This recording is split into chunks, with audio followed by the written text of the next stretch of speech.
एक राजा था, वो राजा अपना राज को चलाने के लिए अपने राज से होशियार आदमी को बुलाता था, कहा 1 साल को तुमको राज चलाने के लिए दिए। 1 साल राजा को राज चलाता था। समय पूरा होने पर उस आदमी को 7 समुंदर पार उसको भेज देता था। 7 समुंदर पार में बहुत बड़ा जंगल था। उस जंगल में शेर था, जंगली सब जानवर, बस उसको खा जाता था। वो लौट कर नहीं आता था, पहुंचा देता। दूसरे आदमी को फिर राजा राज चलाने के लिए नियुक्त करता था। उसका भी वही हालत, साल पूरा होता भेज देता था। तो संत कबीर साहब कहते हैं, कुलवा में कोई कोई ज्ञानी हो साहब, कुलवा में कोई कोई ज्ञानी। कोई कोई ज्ञानी भी संसार में है, वो समझ गया है कि हमको भी भेजेगा। ये आदमी जिसको भेजता है राजा 1 साल राज चलाने के बाद में, आखिर वो आदमी जाता कहाँ है जो लौट कर फिर नहीं आता है। ये चालाक था ये आदमी, इसको 1 साल के लिए राज चलाने के लिए दिया। ये तो अपना राजा है, पावर में है, कुछ भी कर सकता है।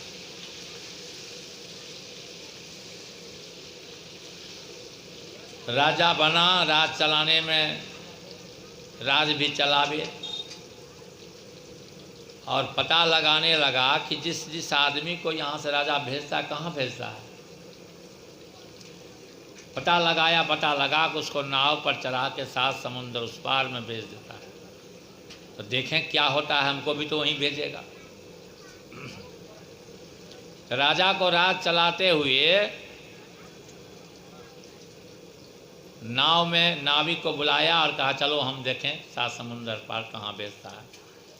देखा वहाँ जाकर, बाप रे, नाव अभी समुद्रे में है, और वहाँ किनारा लगबो नहीं किया। वहाँ बाघ भालू सब गरज रहा है कि मेरा भोजन बड़ा जल्दी आ गया है।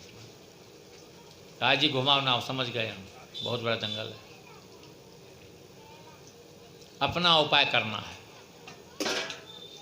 पर महाराज गुरु महाराज कहते हैं, माघ भूखा बाघ काल के, मुख परो हैं बाबरे,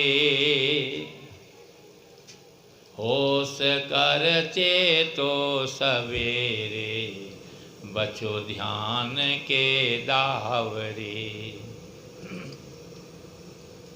काल मुख से निबुक भागो, ध्यान के बल भाई रे, ऐसे अवसर खोई हो तो रोई हो पछताई रे। ये भाई हमारा भी समय आ रहा है, भेजेगा हम लोग को भी, लौट कर नहीं आएंगे। अब ये रह करके काम करना चाहिए। क्या बात है, देखा जंगल है। दूसरे दिन सिपाही को लिया, सेना लिया,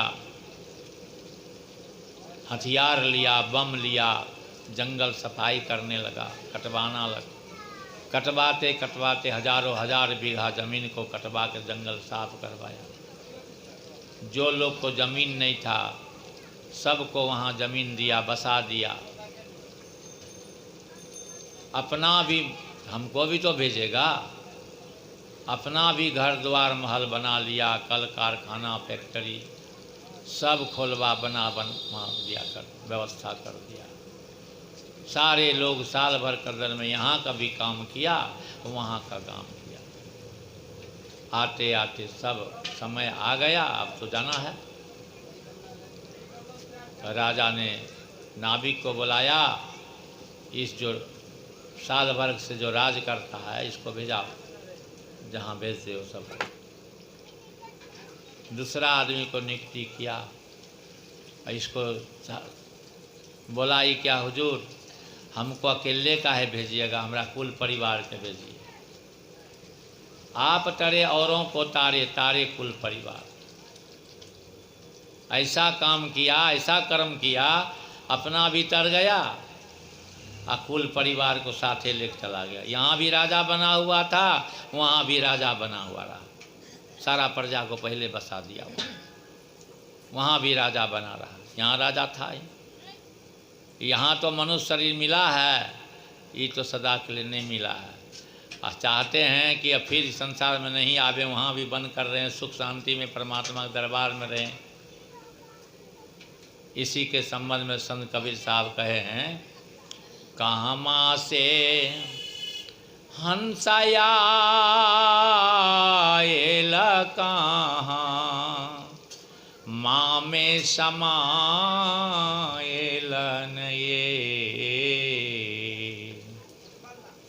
ललना रे कहाँ माँ में कई लमुकाम कहाँ में लपटाई गेलन ये। कहाँ से तुम आए हो, कहाँ तुम्हारा अभी रहने का स्थान है,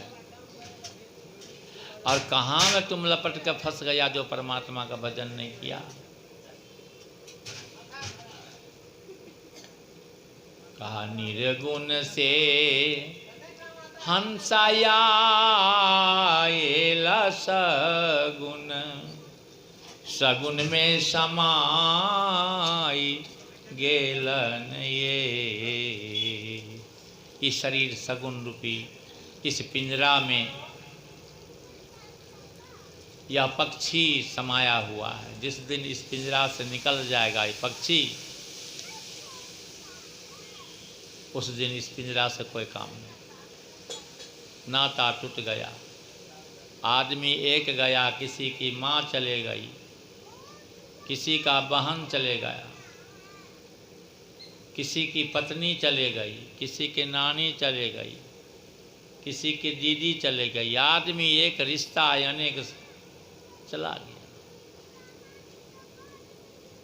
निर्गुण से हंसाया शगुन में समायल रे की सखिया है कायापुर कैला मुकाम माया में लिपटाई गेले रे की।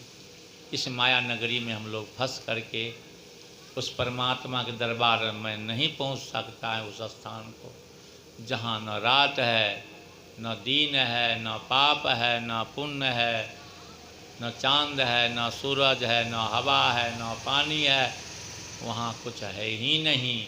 वहाँ क्या है? शून्यगत स्थान है, वहीं परमात्मा का वास है, वहीं से जीव आया है। संत कबीर साहब कहते हैं वहाँ से आकर के हम लोग इस माया नगरी में फंस गए, लिपटा गए हैं। यही सब कुछ है, ये पता नहीं है कि एक दिन जाना पड़ेगा सब कुछ छोड़ करके। वहाँ को उपाय कर लें। अब ये शरीर रहते हुए आप तरिए और परिवार को भी तारिए, सबको इस रास्ता पर चढ़ाइए, भक्ति और पीरन ये कर्म करिए। बताइए कहाँ राजभिषेक होने वाला, कहाँ वनवास पत्ते पर सोने। कितना दुख हुआ भगवान को, सीता को हरण हो गया, रावण ले गया, युद्ध हुआ, कितना लोग मारे गए। क्या क्या हुआ, किसी से बांके लक्ष्मण को शक्ति बाण लगा, दशरथ का मरण हुआ, तीनों पत्नी विधवा बन गई, कितना दुख पड़ा। महापुरुषों ने कहा ये संसार के नियम है, ये तो आप नहीं चाहिएगा, होते रहेगा। ये संसार को एक दिन छोड़ना पड़ेगा। संसार में जो जो आपका नाता रिश्ता है सब छूट जाएगा, धन संपत्ति सब छूट जाए। लाख करोड़ अरब कमा कर रखे हैं, साथ में एक सुई जाने वाला नहीं है। इस जीव के साथ में आपका क्या हुआ कर्म ही जाएगा। इसीलिए महापुरुषों ने कहा जिस परमात्मा ने इस जीव को मनुष्य का शरीर दिया है, उसका भजन करके उस दरबार में हाजिर हो जाओ, इस संसार सागर से पार हो जाओ। इस संसार में आना नहीं है, क्योंकि यह संसार दुखालय है। इस संसार में जो कुछ भी आप कर लिए सुख से रहने के लिए, कितनों कुछ कीजिए, महल पर महल बना लीजिए, गाड़ी घोड़ा कार सवारी, बड़े बड़े फैक्ट्री कारोबार कीजिए लंबा चौड़ा, खूब कमाई, लेकिन कहिएगा दुख नहीं होगा, हो नहीं सकता। इसका नाम है दुखालय संसार को।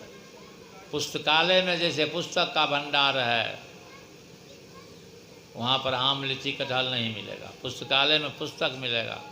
वस्त्रालय में वस्त्र मिलेगा तरह तरह का, वहाँ रसगुल्ला पेड़ा नहीं मिलेगा।